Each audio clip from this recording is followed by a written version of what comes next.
15వ అధ్యాయం 67వ సర్గ.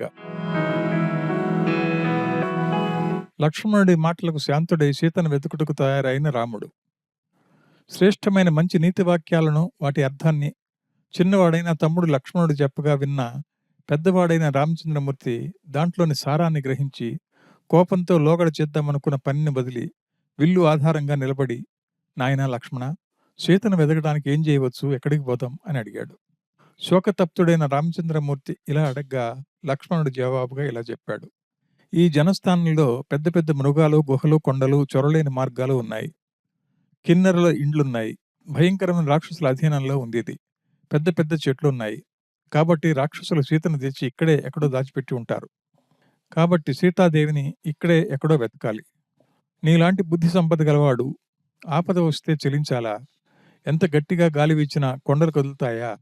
ఇలా చెప్పగా రామచంద్రమూర్తి తమ్ముడు తన వెంట రాగా అడవి ప్రదేశమంతా వెతికాడు. ఇలా వెతుక్కుంటూ పోగా ఆ పర్వతం దగ్గరే ఓ చోట పెద్ద కొండలాగా ఉన్న నెత్తుడితో తడిసిన పుణ్యాత్ముడిని, ప్రాణం పోయినా సరే స్వామి కార్యం చేయాలన్న భక్తి గలవాడిని, పక్షి శ్రేష్ఠుడిని, జటాయువును చూశారు రామలక్ష్మణులు. చూసి తమ్ముడితో ఇలా అన్నాడు రాముడు.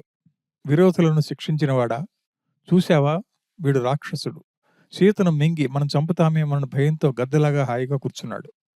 వీడిని నా భయంకర బాణాలతో తక్షణమే ఆలస్యం చేయకుండా చీలుస్తాను. ఇలా అంటూనే జటాయువుకు ఎదురుగా పోయి ఒక తీవ్ర బాణాన్ని సంధించగా భూతలం వణికింది. అప్పుడు నెత్తురు చొంగ కక్కుతూ మరణతాపంతో బాధపడుతూ గదగద స్వరంతో పక్షిరాజు రామచంద్రుడితో ఇలా అన్నాడు.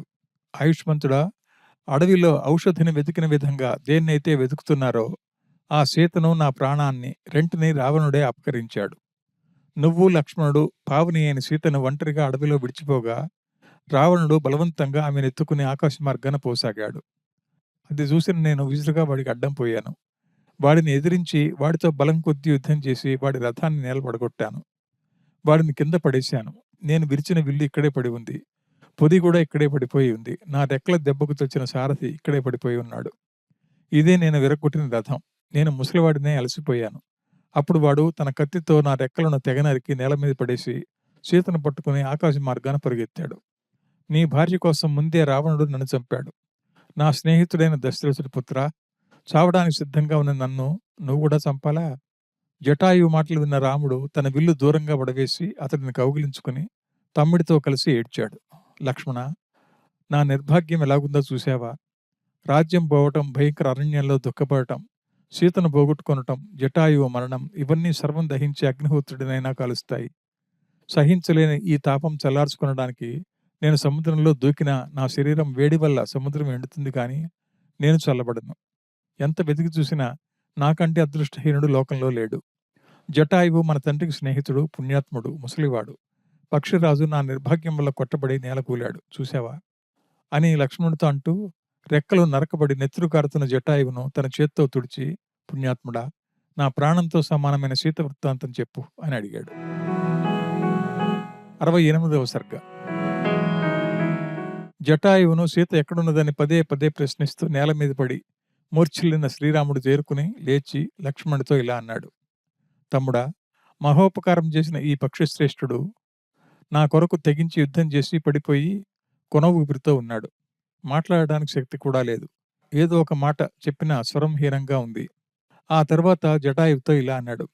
ఓ గద్దరేడా జటాయువు, నువ్వు మాట్లాడగలిగితే సీతాదేవి గురించి నీకు తెలిసిన విషయం, నువ్వు చంపబడ్డ విధం, సీతను రాక్షసుడు ఎందుకు పట్టుకుని పోయాడు, వాడికెందుకు నా మీద కోపం వచ్చింది, అప్పుడు సీతాదేవి ముఖం ఎలా ఉంది, ఇలాంటి విషయాలు చెప్పు.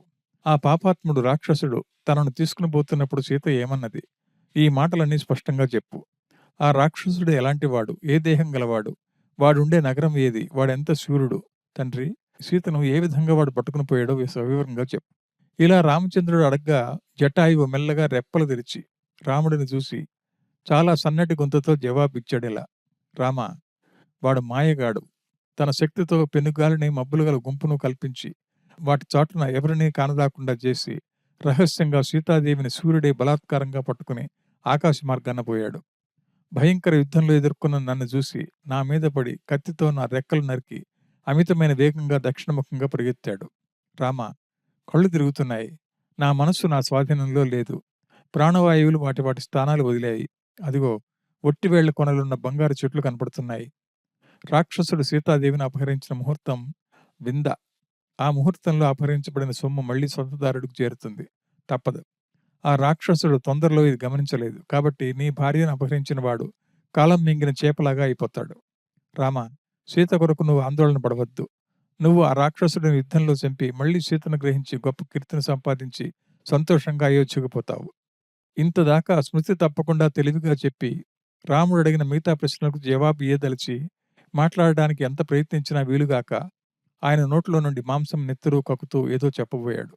ఆయన చెప్పాలనుకున్నది పూర్తిగా చెప్పలేకపోయింది.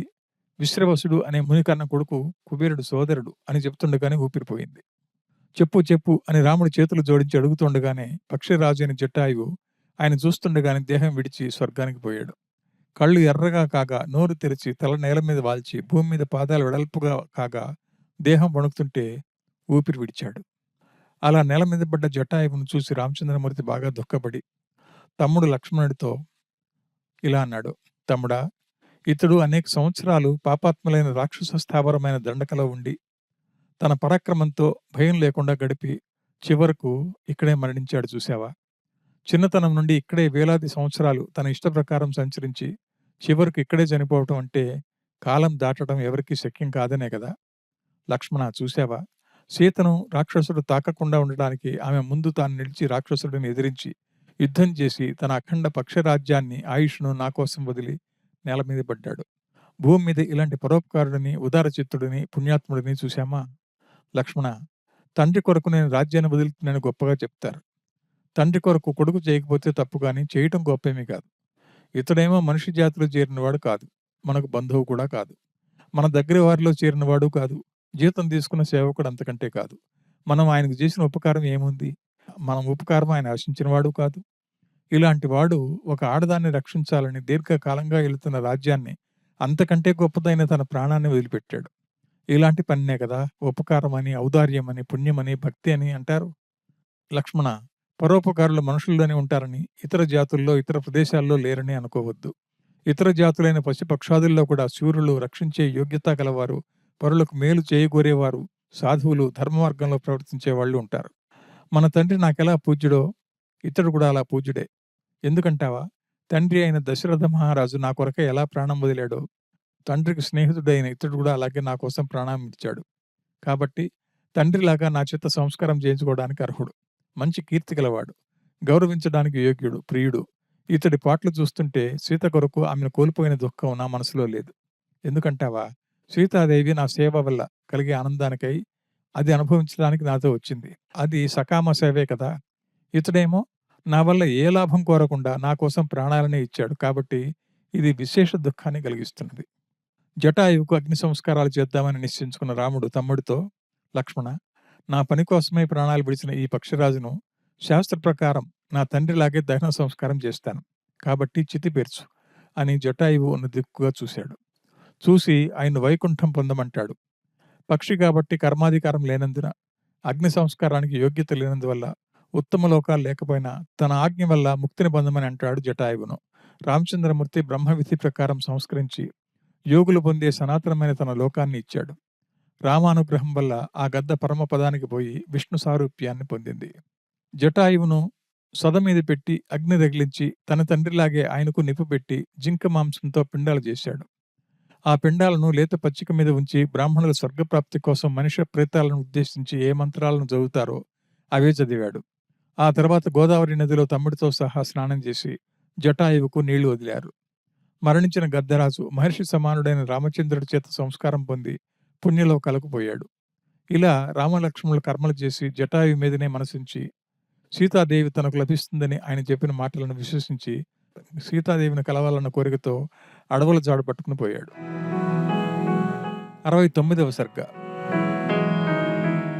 రాజకుమారులు రామలక్ష్మణులు ఇద్దరు నైరుత్యములుగా కొంత దూరం పోయి ఆ అడవికి 3 కోసుల దూరంలో ఉన్న క్రౌంచారణ్యంలోకి ప్రవేశించి అక్కడ బడలకు తీర్చుకోవడానికి మధ్య మధ్య చెట్ల నీడల్లో కూర్చుంటూ అనేక అడవి మృగాలున్న ఆ అడవిలో సీతను వెతకసాగారు.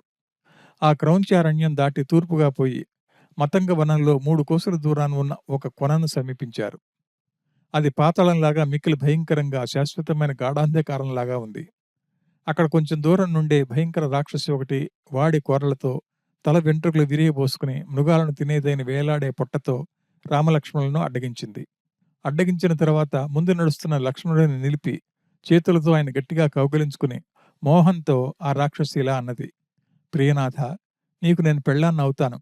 మనం బతికినంతకాలం అడవుల్లో, ఏటి ఒడ్డుల్లో ఆడుకుందాం. త్వరగా రా, పోదాం. నా పేరు అయోముఖి అంటారు."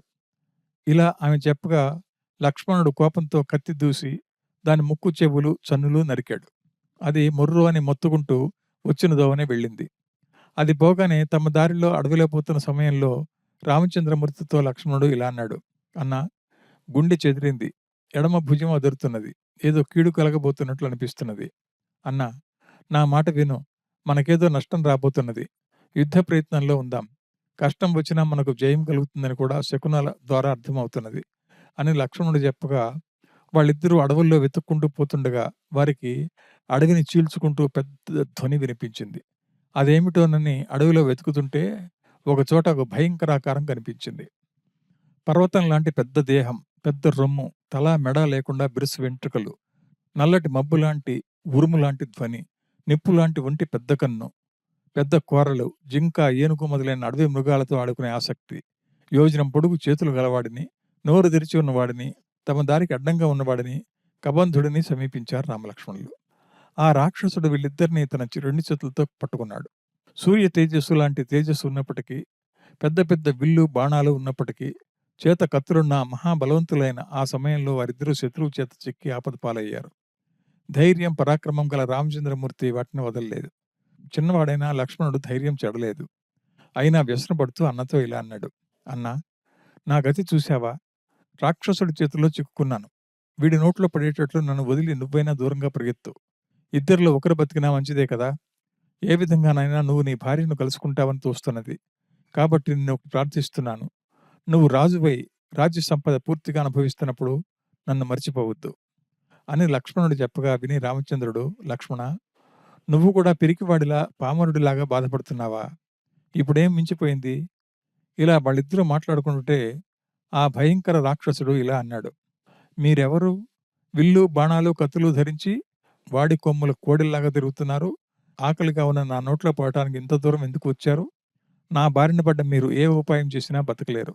మీకు 100 ఏళ్లు నేటితో ముగిశాయి" అని ఇలా గర్వంతో అంటున్న రాక్షసుడి మాట విని తమ్ముడు లక్ష్మణుడితో ఇలా అన్నాడు రాముడు: "కష్టం మీద కష్టం కలుగుతున్న మనకు చివరకు ప్రాణానికే ముప్పు వచ్చింది. ప్రియురాలు లభించకపోతే పోయే, భార్యను పోగొట్టుకుని మళ్ళీ రాబట్టుకోలేకపోయాడన్న అపకీర్తికి తోడు రాముడు అడవిలో చచ్చాడు అన్న అపకీర్తి కూడా వస్తున్నది. ప్రియురాలిని కష్టం నుండి తప్పించలేకపోయాను. ఆ పని అయినట్లయితే మరణ భయం లేదు. అవురవురా, ఏం ఆశ్చర్యం! భూమి మీద పుట్టిన ప్రాణులపైన కాలానికి ఎంత శౌర్యం ఉందో చూశావా? నిన్ను నన్ను కూడా దుఃఖంలో కృషించేట్లు చేసింది. మనగతే ఇలా ఉంటే కాలాన్ని వశపడకుండా తప్పించుకోవడం ఎవరికి సాధ్యం? ఇంత గొప్ప ధైర్యం గలవారు, సత్య పరాక్రమములు, లక్ష్యసిద్ధి గలవారు, యుద్ధంలో శత్రువులకు సహించలేని పరాక్రమం ఉన్న కాలం అనుకూలించకపోతే ప్రతికూలిస్తే నిర్వీర్యులై పడిపోతారు. దైవం ప్రాణులను చంపాలనుకుంటే అసాధ్యం ఏది లేదు. విధికి అసాధ్యం ఉందా? 70వ సర్గ. లక్ష్మణుడితో అతడి మనసు గట్టిపడే విధంగా మాట్లాడుతున్న రాముడిని చూసి కబంధుడు తనను చూసి వారెందుకు భయపడుతున్నారని అడిగాడు. వాళ్లను తన నోట్లో పడేటట్లు బ్రహ్మ చేశాడని కూడా అన్నాడు.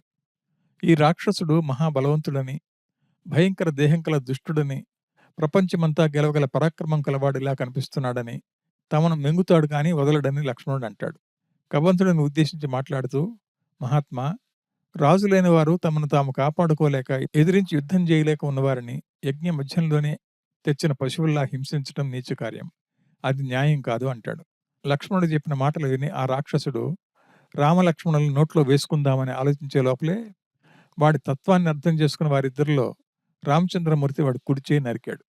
రాముడికి కుడి పక్కనున్న లక్ష్మణుడు తన కత్తి దెబ్బతో ఎడమ చేయి నరికాడు. ఇలా నరకగా ఆ రాక్షసుడు భూమి ఆకాశాల దిక్కులు దద్దరిల్లేటట్లు నేలకొరిగాడు. దుఃఖంతో కూడిన ఆ రాక్షసుడు 2 చేతులు కోల్పోయి వీరిద్దరూ ఎవరని, ఈ అడవిలో వాళ్ళకేమి పని ఉందని ప్రశ్నించాడు. జవాబుగా లక్ష్మణుడు వాళ్ళ చరిత్ర చెప్పాడు ఇలా: "ఈ పుణ్యాత్ముడు ఇక్ష్వాకు వంశంలో పుట్టిన శ్రీరామచంద్రుడు. ఈయన మా అన్న. నా పేరు లక్ష్మణుడు. దేవతల మహిమగల మా అన్న తన భార్యతో దండకారణ్యంలో ఉన్నప్పుడు దుండగులైన రాక్షసులు మాయ చేసి చంద్రవదనైన ఆయన భార్య సీతమ్మను దొంగిలించగా ఆమెను వెతుక్కుంటూ ఇక్కడికి వచ్చాం. నువ్వెవరివి? ఇలా మొండెం మాత్రమే ఆకారంగా ఎందుకున్నావు? రొమ్ములో నోరుంది గాని పిక్కలు ఎందుకు లేవు? ఎందుకిలా పొర్లుతున్నావు? ఇది విన్న ఆ రాక్షసుడు దేవేంద్రుడి మాటలను స్మరించి తనకు శాపమోక్షణ కాలం దగ్గరికి వచ్చింది కదా అని సంతోషించి ఇలా జవాబిచ్చాడు లక్ష్మణుడికి. ఓ రాఘవులారా, మీకు స్వాగతం. నా భాగ్యం పండటం వల్ల ఈ సమయంలో మిమ్మల్ని ఇక్కడ చూడగలిగాను. చేతులు పోగొట్టుకున్నాను. చేతులు పోవటం నా అదృష్టం వల్లే. శ్రీరామచంద్ర, గర్వం వినయం తప్పిన పనులు చేయటం వల్లే నాకెలాంటి వికార స్వరూపం. యథార్థం చెప్తా వినండి. 71వ సర్గ. రామచంద్ర, నేను మొట్టమొదట సూర్య చంద్రేందులతో సమానమైన సుందరాకారం కలిగి ప్రపంచంలోనే అందగాడినని పేరు తెచ్చుకున్నాను. అలాంటి ఆకారం గల నేను గర్వంతో మునులను అరణ్యవాసులను భయపడేట్లేదు అనేక రకాల దుఃఖపెడుతూ తమోగుణం ప్రకోపించటం వల్ల దుర్బుద్ధితో స్థూల శిరుడు అనే మునిని నింజ రూపంలో భయపెట్టాను. ఆ ఋషీశ్వరుడు, ఓరి పాపాత్ముడా, నింజమై ఈ రూపంలో నన్ను బెదిరిస్తావా? నీకు ఈ రూపమే శాశ్వతం అవుగాక అని చెప్పించాడు. శాప విమోచనం చెప్పమని ప్రార్థించగా, ఈ అడవిలో ఎప్పుడు రామచంద్రుడు నీ చేతులు తెగనరికి దహిస్తాడో అప్పుడే నీకు శాపం తొలగిపోయి నీ పూర్వ రూపం పొందుతావు అని సెలవిచ్చాడు ఆ మునీశ్వరుడు. కబంధ రూపం రావడానికి మరో కారణం ఉంది. నేను శ్రీయుతుడనైన తనువు వల్ల కలిగిన వాడిని. ఈ వికారాకారం రావడానికి ఇంద్రుడి కోపమే కారణం. ఆయనకు నా మీద కోపం ఎందుకు వచ్చిందంటారా? నేను గొప్ప తపస్సు చేసి దీర్ఘాయువు కలిగేట్లు బ్రహ్మవరం పొందాను. ఆ కారణాన నాకేం భయం లేదని భావించి పొగరుతో బుద్ధిహీనుడనై ఇంద్రుడిని యుద్ధానికి రమ్మని పిలిచాను. ఇంద్రుడు వజ్రాయుధం వేటుతో నా తల, రొమ్ము, కడుపు, తొడలు కుదించుకుపోయేటట్లు అణిచివేశాడు. నేనప్పుడు నాకు ఈ దురవస్థ కన్నా మరణమే మేలని చంపమని ప్రార్థించాను. ఎంత వేడుకున్నా బ్రహ్మదేవుడి వాక్కు వృధా కాకూడదని నన్ను చంపలేదు. సావకుండా బతకలేకుండా అయింది నా పరిస్థితి. రెంటికి చెడ్డవాడిని అయ్యాను. నేను ఎలా బతకాలయ్యా అని అడిగితే ఆమెడ పొడుగున్న చేతులు, కడుపులో నోరు అనుగ్రహించారు. వాటి సహాయంతో ఏనుగులను, పులులను, సింహాలను, ఇతర మృగ సమూహాలను చంపి తింటున్నాను. లక్ష్మణుడితో సహా ఎప్పుడు రాముడు నా చేతులను నరుకుతాడో అప్పుడు మళ్ళీ నేను స్వర్గానికి వస్తానని చెప్పి ఇంద్రుడు పోయాడు.